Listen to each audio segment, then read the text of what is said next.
Salut les investisseurs, c'est Stéphane. 100 000 $, c'est un palier vraiment important qui te donne beaucoup plus de pouvoir en investissement. Mais comme disait l'oncle Ben, un grand pouvoir implique de grandes responsabilités. Et oui, maintenant que tu en es arrivé là, les erreurs peuvent être beaucoup plus graves. C'est pour ça que dans cette vidéo, on va voir comment faire fructifier ton capital tout en gérant les risques. Alors, sers-toi un bon café et c'est parti!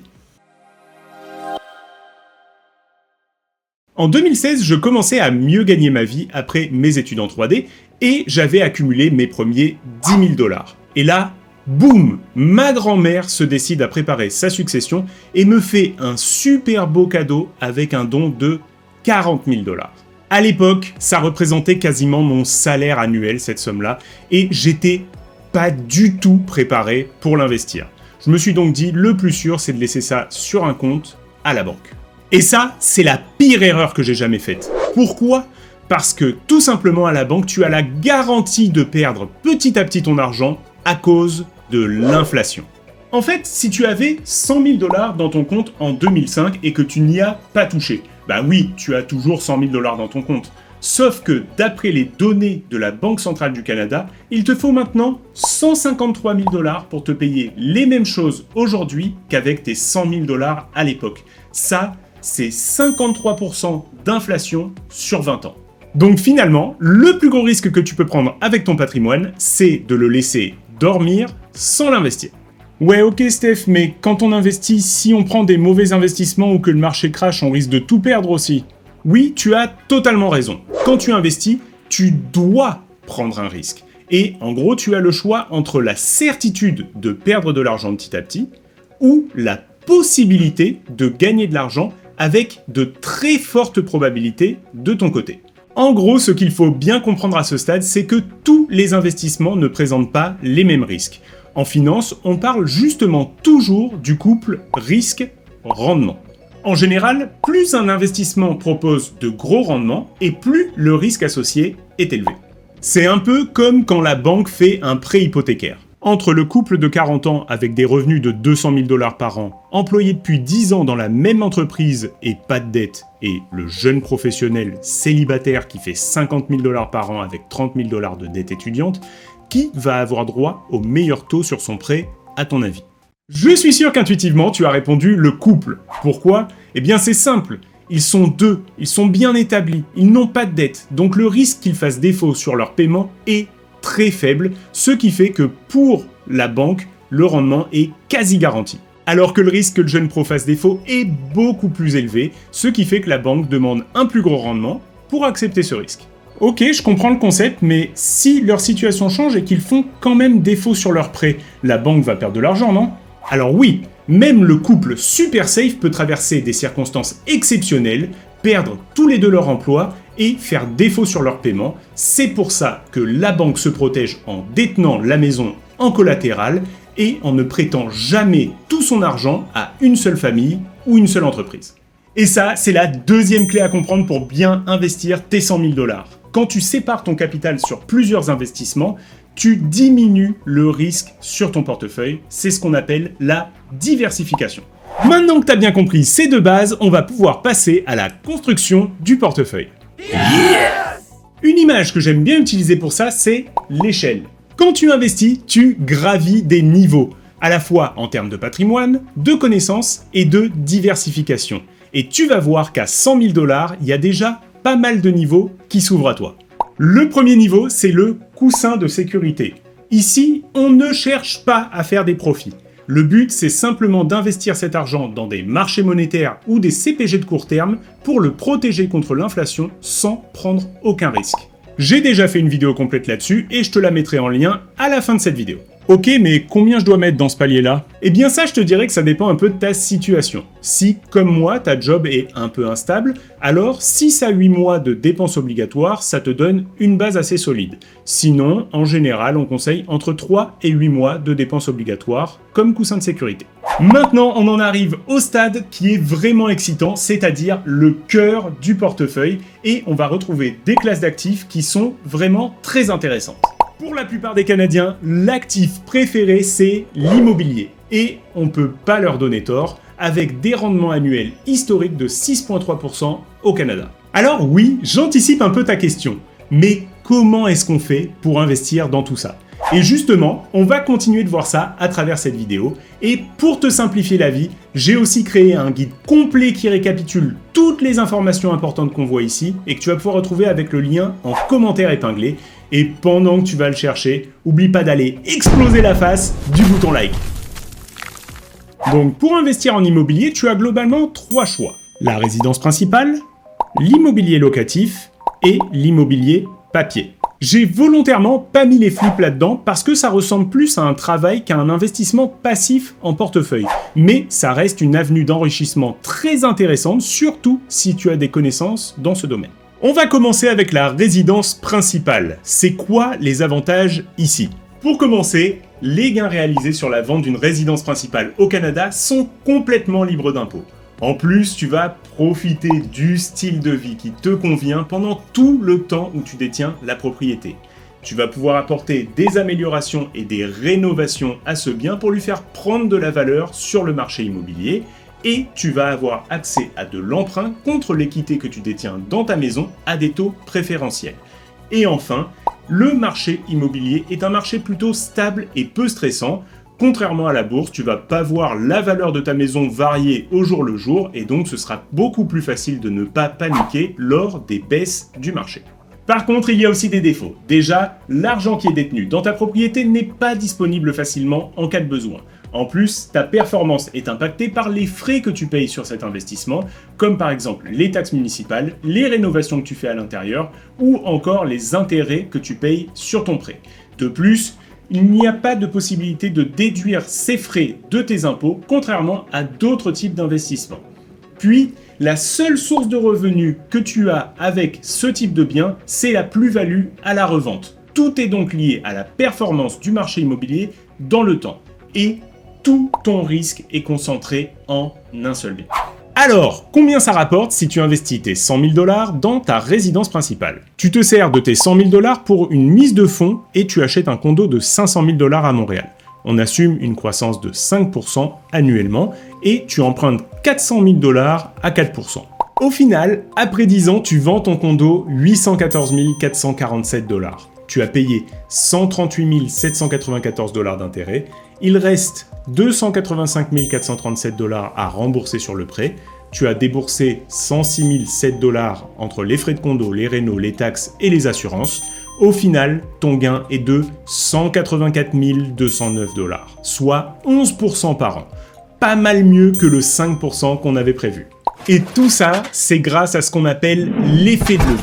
Comme tu génères des plus-values sur la valeur totale de ta maison, c'est-à-dire 500 000 $ à 5% par an, et que toi tu n'as mis que 100 000 $ de mise de fonds, eh bien ça booste ton retour sur investissement. Donc ici, tu as un des points clés de l'immobilier, c'est que c'est un des seuls marchés où les particuliers peuvent utiliser l'effet de levier à leur avantage en empruntant à la banque. Et ça peut jusqu'à doubler les rendements sur tes investissements, comme on vient de le voir. Mais il y a 3 gros défauts. Premièrement, ce type de bien ne génère aucun revenu, ce qui veut dire que toutes les dépenses vont sortir de ta poche. Ensuite, lorsque tu réalises les gains, tu te retrouves toi aussi sans logement. Donc, à moins que tu te relocalises ou que tu ailles dans un logement plus petit, tu vas devoir toi aussi payer les prix plus élevés sur le marché immobilier. Et enfin, si le marché immobilier n'augmente pas autant que prévu ou qu'il y a une forte hausse des taux, tu risquerais de te retrouver avec un investissement qui sous-performe, voire même qui ne rapporte pas d'argent ou t'en fait perdre. C'est pour ça qu'en général, on ne considère pas la résidence principale comme un investissement. Mais ça te permet au moins de protéger ton argent contre l'inflation et de t'offrir un style de vie qui te convient.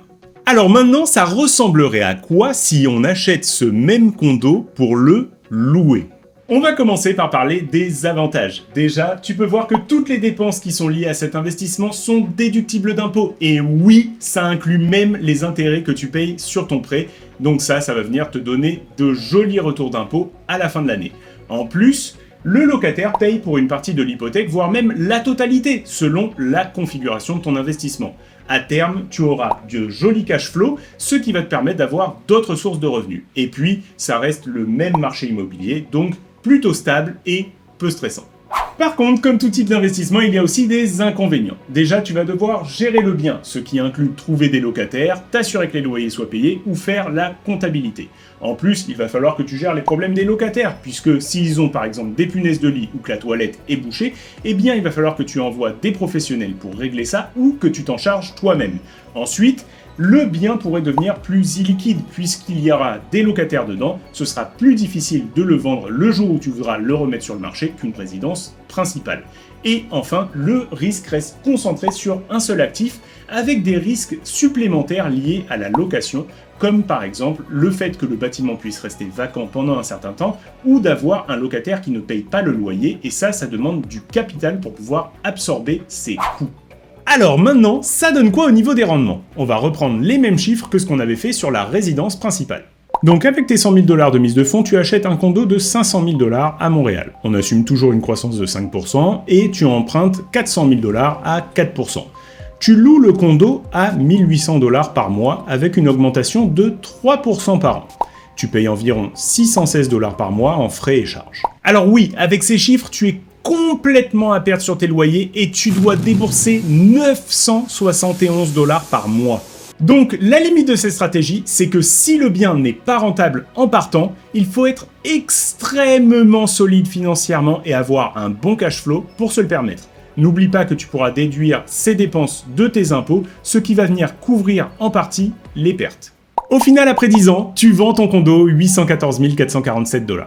Ton locataire t'a versé 247 619 $ de loyer. T'as payé 138 794 $ d'intérêt. Il reste 285 437 $ à rembourser sur le prêt. Sur les 10 ans, ça t'a coûté 131 007 $ de frais et réno. Donc on a mis 2 fois plus de réno ici puisque c'est des locataires qui occupent l'appartement. Au final, ton gain est de 406 828 $, soit 17,62% par an. Mais attention, cette fois-ci, ça vient pas juste dans ta poche, puisque tu vas devoir payer du gain en capital sur 50% de ce montant, et sur ces chiffres, ça peut faire assez mal. Si comme moi, ton taux marginal d'imposition est dans les 40%, eh bien après l'impôt, il te restera 325 462 $, soit une performance d'environ 15,6% par an. Ce qui est vraiment puissant avec l'immobilier locatif, c'est qu'une partie des coûts sont payés par le locataire, ce qui multiplie l'impact de l'effet de levier. Mais bon, comme tu l'as vu, ça vient aussi avec plus de travail et de risques. Bon, bien sûr, dans cet exemple, il y a plein de détails qu'on n'a pas pris en compte, comme par exemple les frais d'agence, les frais de notaire ou les déductions que tu auras reçues de tes impôts, puisque ça va varier selon tes paliers d'imposition et les dépenses que tu auras eues sur ton bâtiment, qui peuvent varier d'une année à l'autre. D'ailleurs, si tu veux me poser des questions sur ta situation personnelle et connaître mon avis, j'ai un serveur Discord qui est fait exprès pour ça et je te laisse le lien en description de la vidéo. Si t'as bien suivi, il nous manque un type d'investissement en immobilier et c'est l'immobilier papier. Bon, le principe est super simple, c'est juste de l'immobilier que tu peux acheter à la bourse et on appelle ça des REITs pour Real Estate Investment Trust ou fonds d'investissement en immobilier. Alors, les avantages ici, c'est déjà que c'est très simple à détenir. Pas de gestion, pas d'administration, pas de maintenance. En plus, tu vas être automatiquement diversifié sur plusieurs biens, ce qui diminue ton risque. Tu vas recevoir chaque mois de l'argent dans ton compte puisque les fonds vont te reverser des loyers. Le fonds va prendre en valeur si les biens qui sont détenus à l'intérieur prennent en valeur. Et puis, tu vas avoir accès plus facilement à ce type d'investissement puisque les parts coûtent en général moins de 100 $. Et tu vas avoir un investissement qui est extrêmement liquide puisque c'est aussi facile d'acheter et de vendre des parts sur le marché que ce qu'il en serait pour des actions. Par contre, tu ne contrôles pas l'investissement. Il n'y a donc aucune possibilité pour toi d'améliorer les biens et leur rendement. Et puis, ces fonds sont plus volatiles que l'immobilier physique et suivent généralement le marché boursier, donc il y a plus de risques de paniquer lors des variations de prix. Alors, à quel point c'est rentable? Eh bien ça va dépendre des REITs que tu choisis de mettre dans ton portefeuille. Mais pour faire simple, si on achète VRE, qui est un ETF diversifié sur l'immobilier au Canada, le rendement annualisé est de 5,86%. Au bout de 10 ans, tu auras donc 79 422 $ de profit. C'est sûr, comme ça a l'air beaucoup moins que les deux autres, mais rappelle-toi que pour ça, tu n'as absolument rien eu à faire et aucun risque lié à tes emprunts ou à tes locataires. Donc si on refait le tour de nos exemples, on peut voir que le plus rentable ça a été l'immobilier locatif, et de loin avec des rendements de plus de 15% par an, mais c'est aussi le type d'investissement qui nous a donné le plus de travail avec la gestion du bien et la gestion des locataires, et où le risque était le plus concentré sur un seul bien, avec en plus un emprunt à la banque qu'il va falloir payer, et des frais qu'il va falloir payer à chaque mois. Comme tu peux le voir, plus le risque diminue, plus l'investissement est facile, mais plus les rendements diminuent eux aussi. Bon, l'immobilier, c'est vraiment puissant. Mais il y a une autre classe d'actifs dans le cœur du portefeuille qui est, elle aussi, très très sexy. Et oui, je veux bien sûr te parler des actions. Ici, c'est très simple, tu as deux choix. Soit tu vas détenir des actions individuelles d'entreprise, c'est ce qu'on appelle le stock picking, ou alors tu vas acheter des paniers diversifiés d'actions via les ETF. Alors, c'est quoi le mieux à faire? Eh bien, je dirais que pour la plupart des gens, le plus simple et le plus sûr, c'est les ETF. Pourquoi? Eh bien, si tu achètes un ETF sur le S&P 500 par exemple, tu seras déjà diversifié sur les 500 meilleures entreprises américaines. Si une de ces entreprises fait faillite ou a des problèmes, ça aura seulement un impact limité sur ton portefeuille. Et puis, c'est aussi beaucoup plus simple à gérer. Tu n'as pas besoin d'analyser des dizaines d'entreprises, de chercher les plus performantes ou celles qui sont les plus alignées avec le risque que tu veux sur ton portefeuille, et tu n'as pas besoin d'en assurer le suivi à chaque mois. Et puis on a l'étude Spiva qui nous montre que même chez les gérants professionnels, on a 89,5% des fonds qui ne battent pas leur indice de référence. Donc acheter l'indice est une manière simple et sûre d'avoir le même rendement que le marché. Ouais, donc si je comprends bien, le stock picking ça sert à rien. Pourquoi il y a des gens qui font ça? Eh bien le stock picking, ça a l'avantage de te permettre de choisir les meilleures compagnies. Par exemple, si tu compares Nvidia sur les 10 dernières années avec le S&P 500, bon ben voilà, je pense que j'ai pas trop besoin de t'expliquer la différence de rendement. Aussi, un particulier peut avoir de bien meilleures chances sur le marché qu'un fonds, car les fonds sont limités par des contraintes stratégiques et légales, ainsi que des contraintes liées au volume transigé. Par exemple, lorsqu'un fonds veut acheter pour 1 milliard de dollars en actions, il va risquer de faire varier fortement le prix à la hausse, alors qu'en tant que particulier, on n'a pas du tout ce genre de problème. Donc mon avis ici est simple, le mieux c'est de commencer par investir dans les indices boursiers en diversifiant entre les États-Unis, le Canada et les autres pays du monde. Pour ça, on va investir dans des ETF qui nous permettent de le faire à moindre frais. Ensuite, pour les personnes qui ont envie d'avoir une gestion plus active sur leur patrimoine et qui aiment lire les bilans des entreprises et se renseigner sur l'économie, mettre entre 5 et 25% de leur portefeuille en stock picking peut améliorer la performance de leur portefeuille, mais attention, ça veut aussi dire une plus grande concentration des risques. Ok, admettons j'ai choisi mes ETF, mais maintenant je fais quoi? Est-ce que je mets mes 100 000 $ d'un coup? Eh bien en fait, pour rentrer sur le marché boursier, il y a deux stratégies principales.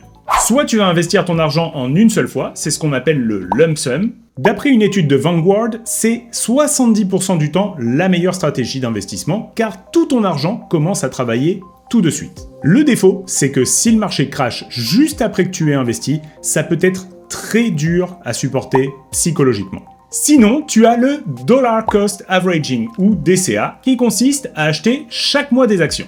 En gros, tu choisis la durée, par exemple 1 an, et tu divises ton investissement en 12 parts égales pour investir chaque mois. L'avantage de cette méthode, c'est qu'elle te permet de rester serein psychologiquement et de voir les baisses sur le marché comme des opportunités d'acheter à moindre coût. C'est d'ailleurs la méthode que j'utilise personnellement, même si elle est moins optimale. Alors, ça ressemble à quoi les rendements sur ce marché? Bon, si tu as mis ton 100 000 $ en lump sum sur le S&P 500, au bout de 10 ans, tu as 267 882 $, soit 167 882 $ de gains, avec un rendement de 10,33% en moyenne. Attention, là aussi il y aura des taxes à payer sur tes gains en capitaux, sauf si tu as mis ces investissements dans ton CELI. C'est la niche fiscale à utiliser pour maximiser tes rendements en bourse. Maintenant que tu sais comment investir dans les actions, on va pouvoir voir un autre actif en bourse qui fait partie du cœur de notre portefeuille, c'est les obligations. Quand tu investis dans les obligations, tu as 3 sous-catégories importantes à connaître. Tu as tout d'abord les obligations souveraines. Elles sont émises par un État et sont donc garanties par le gouvernement. Si le pays qui les émet est plutôt solide, comme par exemple les États-Unis, alors elles sont considérées comme extrêmement sécuritaires car le risque de défaut est quasiment nul. Ensuite, tu as les obligations dites investment grade. Elles sont émises par des entreprises très solides, comme par exemple Apple ou Coca-Cola. Ici aussi, le risque de défaut est très faible et elles payent un tout petit peu plus que les obligations souveraines. Et ensuite, tu as les junk bonds. Ce sont des obligations qui sont émises par des entreprises beaucoup moins stables et qui présentent donc un beaucoup plus fort risque de défaut. Mais pour compenser, elles offrent un rendement beaucoup plus élevé. Alors, comment on investit dans tout ça ? Comme pour les actions, tu as le choix entre les ETF ou acheter directement des obligations. Le plus simple, c'est encore une fois les ETF, car ils te permettent d'être diversifiés sur plusieurs types d'obligations avec des maturités différentes. Un ETF comme AGG par exemple te permet d'être diversifié sur de nombreuses obligations américaines avec un rendement annuel moyen de 3,85%. Mais donc c'est quoi l'avantage d'acheter des obligations directement ? Eh bien en les achetant directement, tu vas pouvoir choisir les obligations qui correspondent à tes attentes en termes de sécurité, de rendement et de maturité. Par exemple, si tu sais que tu veux placer cet argent avec un horizon de 2 ans, tu vas pouvoir faire ton propre mix d'obligations d'État, corporate et junk avec une maturité de 2 ans pour reprendre ton capital à la date précise voulue. Encore une fois, ça te donne plus de contrôle, mais ça concentre ton risque sur un plus petit nombre d'actifs. Alors, à quoi est-ce qu'on peut s'attendre comme rendement sur cette classe d'actifs ? Si tu avais mis tes 100 000 $ dans un fonds diversifié sur les obligations comme AGG, après 10 ans, tu as 145 903 $, soit un gain de 45 903 $. Alors oui, c'est un rendement beaucoup plus faible que toutes les autres classes d'actifs qu'on a vues, mais c'est aussi la classe d'actifs qui t'a permis d'avoir le risque le plus proche possible de 0. Et juste comme ça, on est déjà arrivé à la dernière classe d'actifs du cœur de notre portefeuille, c'est-à-dire l'or. Son intérêt dans le portefeuille est d'être mélangé avec d'autres classes d'actifs. L'or est en fait très décorrélé des autres marchés. Qu'est-ce que ça veut dire ça ? Eh bien simplement que l'or a tendance à monter quand les autres actifs baissent, comme par exemple durant les crises, ce qui permet de lisser la volatilité sur notre portefeuille. Pour investir dans l'or, tu as 2 solutions. L'or papier, qui est simplement des titres détenus à la bourse, pour ça tu as des ETF qui te proposent cet investissement très simplement. Ou alors tu as l'or physique. Dans ce cas-là, tu vas toi-même commander des pièces et des lingots et ça va t'offrir une protection additionnelle s'il y a une crise financière majeure, car tu peux disposer de ton or tout de suite pour faire des achats par exemple, mais pour ça, il va falloir que tu le sécurises par toi-même, comme par exemple dans un coffre dans une institution reconnue. Si tu achètes des ETF, le mieux est de bien vérifier qu'ils détiennent de l'or physique en collatéral de ton investissement pour le backer. Un ETF comme IAU est idéal pour ça. Alors, à quoi est-ce qu'on peut s'attendre comme rendement sur l'or ? Si tu as investi tes 100 000 $ pendant 10 ans dans IAU, tu finis à 273 874 $. C'est 173 874 $ de bénéfices, ou un rendement de 10,6% annuel en moyenne. Avant de passer à la prochaine étape, on va se faire un petit tableau pour récapituler tout ce qu'on a appris. Premier investissement, l'immobilier. C'est assez stable et rentable. On peut profiter de l'effet de levier. En locatif, ça fait des gros rendements avec peu de volatilité. Si le cash flow est positif en locatif, on a en plus des revenus à chaque mois. On contrôle l'investissement, donc on a des possibilités de rénovation et d'amélioration. Par contre, l'investissement est très concentré sur un seul bien. C'est beaucoup plus illiquide que les autres types d'investissements et on est responsable de toutes les charges et de la maintenance. L'immobilier papier est une solution plus liquide, mais plus volatile et moins rentable. Pour ce qui est des actions, c'est très performant. On peut en détenir sous forme d'ETF ou en stock picking. Le stock picking concentre le risque, mais peut amener de beaucoup plus gros rendements. L'investissement est très liquide, mais par contre, la volatilité est très élevée. Les obligations sont la partie stabilisatrice du portefeuille. Les rendements sont faibles, mais il y a peu de volatilité. Ça donne des revenus mensuels programmés et on peut acheter des ETF diversifiés ou sélectionner nos propres obligations. Quant à l'or, il est décorrélé des autres actifs. Il permet de stabiliser un portefeuille, notamment lors des crises. Les rendements peuvent être très intéressants, mais la volatilité est très forte, complètement comparable aux actions. Alors c'est quoi la meilleure des stratégies ? Si on compare en termes de rendement sur 10 ans, alors très clairement, c'était l'immobilier locatif qui a le plus fait exploser ton patrimoine à la hausse. Par contre, tout le risque était concentré sur un seul bien, et comme on l'a vu, ça peut demander des revenus assez importants pour payer les frais si jamais ton bien n'est pas en cash flow positif. Alors, si tu veux un bon rendement sans trop augmenter les risques, qu'est-ce que tu peux faire ? Tu te souviens de la deuxième règle dont on a parlé au début, la diversification. Eh bien, on va simplement mélanger ces différentes classes d'actifs pour se faire un portefeuille cohérent. Comme tu peux le voir ici, ce portefeuille te donne tous les bénéfices de protection de la diversification, avec un rendement de 9,56% par an en moyenne. Tu finis à 249 184 $, soit 149 184 $ de gains. Le rendement du portefeuille est donc très comparable avec le S&P 500, mais il y a une différence majeure. Lors de la crise financière de 2008, par exemple, ce portefeuille a perdu seulement 18,7%, quand le S&P a perdu plus de 37%. Bien sûr, en partant de cette base, tu vas pouvoir ajuster le portefeuille selon tes propres préférences. Par exemple, si tu as une forte aversion au risque, eh bien tu vas pouvoir augmenter la part d'obligations dans ton portefeuille, ce qui va diminuer la volatilité globale, mais aussi les rendements. De l'autre côté, si tu veux te spécialiser par exemple en immobilier ou en stock picking, tu pourras là aussi faire varier les pondérations de ton portefeuille pour aller chercher plus de performance, mais en augmentant un petit peu le profil de risque qui restera tout de même maîtrisé. Ce qui me fait le plus triper par exemple, c'est la macro. Donc, je me suis spécialisé dans ce domaine et quand je constate qu'il y a un secteur géographique ou industriel qui est fortement sous-évalué, j'utilise la partie spéculative de mon capital, c'est-à-dire environ 20% de mon capital total, pour aller investir des gros montants dans ce secteur. C'est ce que j'avais fait par exemple sur la Chine en 2023-2024, et j'avais d'ailleurs fait un gros dossier sur la chaîne où j'explique pourquoi j'investis 12% de mon capital sur ce secteur. Tu peux le retrouver ici si ça t'intéresse de voir ça. Bon, avant qu'on se quitte, j'ai envie de te montrer un autre niveau de l'échelle qui s'ouvre à toi au stade des 100 000 $, et c'est les cryptos. Ouais, non, moi les cryptos, je trouve ça vraiment risqué. Pourquoi j'irais investir là-dedans ? Alors oui, les cryptos, c'est pas du tout obligatoire d'en avoir en portefeuille. Et d'ailleurs, si tu es une personne qui a peur de la forte volatilité, tu devrais complètement éviter cette classe d'actifs. Mon but ici est simplement de te faire voir comment une petite allocation en Bitcoin peut améliorer le rendement de ton portefeuille sans ajouter trop de risques. Alors, pourquoi le Bitcoin et pas les autres ? Eh bien, tout simplement parce que le Bitcoin a plus de 16 ans d'existence et que sur cette période, c'est le seul cryptoactif qui a montré une croissance fiable dans le temps. Historiquement, les rendements sur le Bitcoin sont extrêmement élevés avec une moyenne annuelle de 102%. Maintenant, les institutionnels sont de la partie, donc on peut imaginer des rendements dans le futur un petit peu plus conservateurs, aux alentours des 40%.